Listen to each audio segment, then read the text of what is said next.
வணக்கம். நம்ம தரப்புக்குச்சியில இன்னைக்கு கொங்கு சொலவாந்தத்தை பத்தி எனக்கு தெரிஞ்சது நான் உங்ககிட்ட ஷேர் பண்ணிட்டு வந்துட்டு இருக்கிறேன். இன்னைக்கு என்ன அப்படின்னா, கறக்கிறது உலக்குப்பாலு, உதைக்கிறது பல்லு போக. இதுக்கு மீனிங் என்ன அப்படின்னா, கஷ்டப்பட்டு நாம வேலை செஞ்சாலு சம்பளம் கம்மியாத்தான் கிடைக்குது அப்படிங்கிறதுக்கு இந்த சொலவாந்தர் சொல்லுவாங்க வைங்களேன். அப்பவெல்லாம் கொங்கு மண்டலத்தில் இருக்கிறது சொலவாந்திரம் எல்லாம் அவி பாக்குற கேக்குற பொருளை வச்சே சொலவாந்திரம் சொல்லிடுவாங்க வைங்க. ஆடு மாடு கோழி வயலு வரப்பு அதை வச்சே அவி அதுக்கு தகுந்தாப்புல கருத்து சொல்லிட்டு போயிட்டே இருப்பாங்க. அதிகமா தெரிஞ்சு வச்சுக்கிறது இல்லை அப்பவெல்லாம். அது இதுன்னு நிறைய தகவல் தொடர்பு அப்பவெல்லாம் இல்லைங்க. அதனால அதிகமா தெரிஞ்சுக்காம இருந்ததுனால அவைகளுக்கு அதிகமா ஸ்ட்ரெஸ் இல்லைன்னு வைங்க. இந்த சொலவாந்திரம் கரெக்டா எதுக்கு மேட்ச் ஆகும் அப்படின்னா, விவசாயத்துக்குத்தே மேட்ச் ஆகுங்க.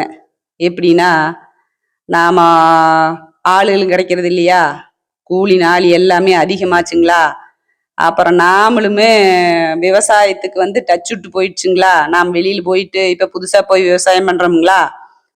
இப்போ இயற்கை விவசாயத்தையே எடுத்துக்கிட்டீங்கன்னா, பெரிய சனத்தை இந்த இயற்கை விவசாய முறைக்கு கூட்டிகிட்டு வர்றது பெரிய சிரமமா இருக்குதுங்க. எப்படின்னா, நம்ம வீட்டுல மச்சானே மாமனை எதிர்த்துட்டேன் உரங்கிறம் வைக்காம மருந்தடிக்காம ஒவ்வொன்றுக்குமே களைக்கொல்லி அடிக்காம ஒவ்வொரு தடவையும் ஒரு போராட்டமாவே செஞ்சுட்டு இருக்கிறாங்க. என்ன மாம பழைய விவசாய முறையெல்லாம் மறந்துட்டு உரம் வைக்கணும், பூச்சிக்கொல்லி மருந்தடிக்கணும், மற்றபடி களைக்கொல்லி அடிக்கணும் அப்படின்னு சொல்லி சொல்லி அவிய பழைய விவசாய முறையை மறந்துட்டாங்க. இப்ப ஏன்னா பழைய விவசாய முறையில பண்ணினதுனால ஒண்ணுமே சம்பாதிக்க முடியல. அந்த மாமன் காலத்துக்கு அடுத்த தலைமுறை எல்லாமே வெளியில போயாச்சு இல்லைங்க. நம்ம தலைமுறை எல்லாமே வெளியே வந்தாச்சு. ஏன்னா விவசாயத்துல கறக்கிறது உலக்குப்பாலு, உதைக்கிறது பல்லு போக அப்படிங்கிற பழமொழி உண்மையானதுனால நம்ம ஜெனரேஷன் எல்லாமே வெளியில் வந்துட்டோம்னு வைங்க.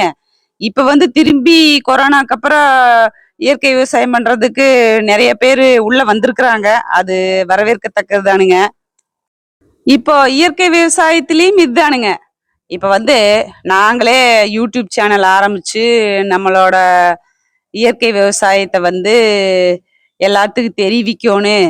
மச்சம் என்னங்கிறாங்க, நம்ம இயற்கை விவசாயம் பண்ணி சக்சஸ் ஆனதுனால ஒரு 10 பேராவது மாறுனாங்கன்னா நம்மளுக்கு அதே பெரிய விஷயம் அப்படிங்கிறாங்க. இப்போ இயற்கை விவசாயத்தை ஸ்டார்ட் பண்ணி இப்போ வருஷமே நாம் அதோட பலனை எதிர்பார்க்க முடியாதுங்க. 1 வருஷம் 2 வருஷம் ஆனதுக்கு அப்புறம்தான் மண்ணு பழைய நிலைமைக்கு திரும்பினதுக்கு அப்புறம்தான் அதுல இருந்து லாபத்தை எதிர்பார்க்க முடியும்னு வைங்களேன். எல்லாம் மருந்தாயிட்டதுனால மறுபடி இயற்கை விவசாயத்துக்கு எல்லாம் வந்துட்டு இருக்கிறாங்க. கடவுள் எனும் முதலாளி கண்டெடுத்த தொழிலாளி அப்படிங்கிற மருதகாசியின் பாடல் வரிகளுக்கு ஏற்ப விவசாயத்தை தொடருவோம். கறக்கிறது உலக்குப்பாலு, உதைக்கிறது பல்லு போகன்னு இருந்தாலும் விவசாயத்துட்டு வெளியே வர முடியாதுன்னு வைங்களேன். Okay, thank you. அடுத்த வீடியோவில் பார்க்கலாம்.